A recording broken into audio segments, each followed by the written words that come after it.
मैं तो अभी तक उनके कपड़े बिकने का इंतजार कर रही हूँ। खरीदूंगी अपने पूरे, वो कहते हैं कि जानने वालों को लेके लगाऊंगी बोली, लग पे बेचे अपने कपड़े। क्यों बर्दाश्त कर रही है? अवाम बिरयानी की प्लेट के ऊपर क्यों वोट देती है? अवाम क्यों जात बरादरी पर कि वो राजपूत है तो उस राजपूत को वोट दूंगा, चौधरी है तो चौधरी को वोट दूंगा, भट्ट है तो भट्ट को वोट दूंगा। अरे झूठे लोगों, सैलाब के दिनों में तो आप यहाँ पर तकरीबात कर रहे थे। आपके और मेरे खून पसीने की कमाई 75 करोड़ आप यहाँ पर नाच गाने और लाइटिंग में लगा रहे थे। तो एक ही दफा बम गिरा देना, रखा हुआ ना न्यूक्लियर, बजाय किसी देने को मार दे हमारे ऊपर, या कर ले किसी मुल्क से भिड़ जाए, हम भी सर पे कफन बांध के लड़ जाते हैं। ठीक है, मरना है तो शहादत की मौत से। कह रही हूँ श्रीलंका से 50 लाख अवाम इम्पोर्ट कर लेते हैं बजाय चीजें करने के, गैरत सिखा दे वो हमें के ऊपर कि ये नहीं चल सकता। मैं तो वजीर खजाना आए एक राजा की तरह और लिखा हुआ पढ़ के चले गए, ना उनके जज्बात थे, ना एहसास थे, और ना कोई दिल का दर्द नजर आ रहा था, और उसके बाद वो भाग गए। वरना उनसे मैंने सिर्फ पूछना था, तनकीद नहीं करनी थी। 25 को तो छोड़ दे, 25 वाला तो है ही नहीं, मर गया वो। 50,000 या 1 लाख वाले का मुझे बजट बनाकर दिखा दे कि यहाँ पर ये मुसल्लत हुए हैं, खुद इनकी क्यों इनके कोई गिरबान पकड़ के नहीं भेजता कि तुम लोगों के असासे बढ़ गए, तुम लोग तो आवाम को सादगी का दर्ज दे रहे हो, इनकी किसी उसमें सादगी है। और अब मुझे नहीं पता कि आवाम क्या कर रही है। ये हम लोगों को एक कौम होकर निकलना पड़ेगा।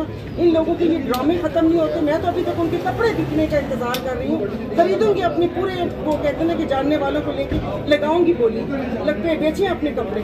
यहाँ पर लाइनों में लग के इस तरह मुझे नहीं पता क्या होगा।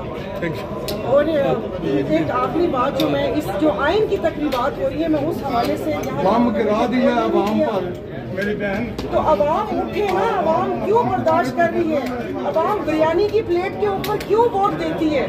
अवाम क्यों जात बरादरी पर कि वो राजपूत है तो उस राजपूत को वोट दूंगा, चौधरी है तो चौधरी को वोट दूंगा, भट्ट है तो भट्ट को वोट दूंगा।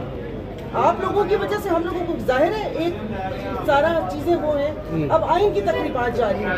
50 साल आइन के लिए किया क्या? आइन वो आर्टिकल 3 से 27, 28 तक पढ़े, वहाँ पर है कि हुकूमत की के अवाम को बुनियादी सहूलत देना उनका फर्ज है। तालीम, सेहत, हिफाजत, हर चीज वो इन्होंने पूरा किए। अभी बात कर रहे थे कि हमारी मईशत संभल रही थी और तो सैलाब आ गया। अरे झूठे लोगों, सैलाब के दिनों में तो आप यहाँ पर तकरीबात कर रहे थे।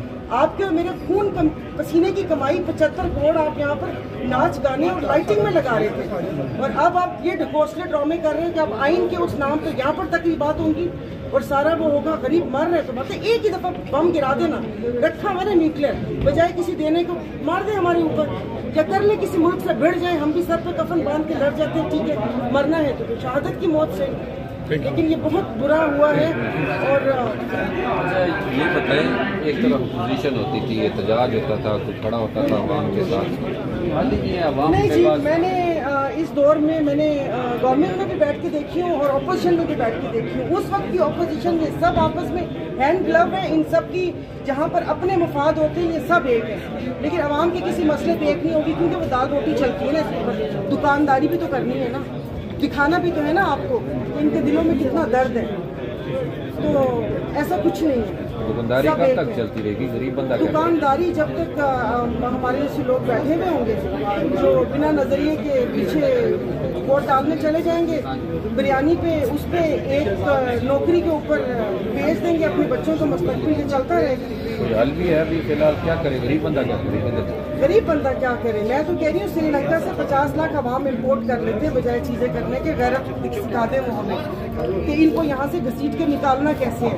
इनके बाप के नौकर नहीं है जो ये आके यहाँ पर मिनी बजट ये कर दे, और यहाँ पर एक 50,000 रुपये। आप मुझे अपना बजट बता दें, आप ले सकते हैं अपने बच्चों को पढ़ाई, अपनी मेडिसिन, शादी ब्याह, सब चीजें सब कर सकते हैं। शादी ब्याह पे भी आप टैक्स लगा दिए? शादी ब्याह पे टैक्स लगाया जो खुलेआम करते हैं, खुफिया शादी पे कोई टैक्स नहीं है, जो 4 साल बाद पता चले उस पे कोई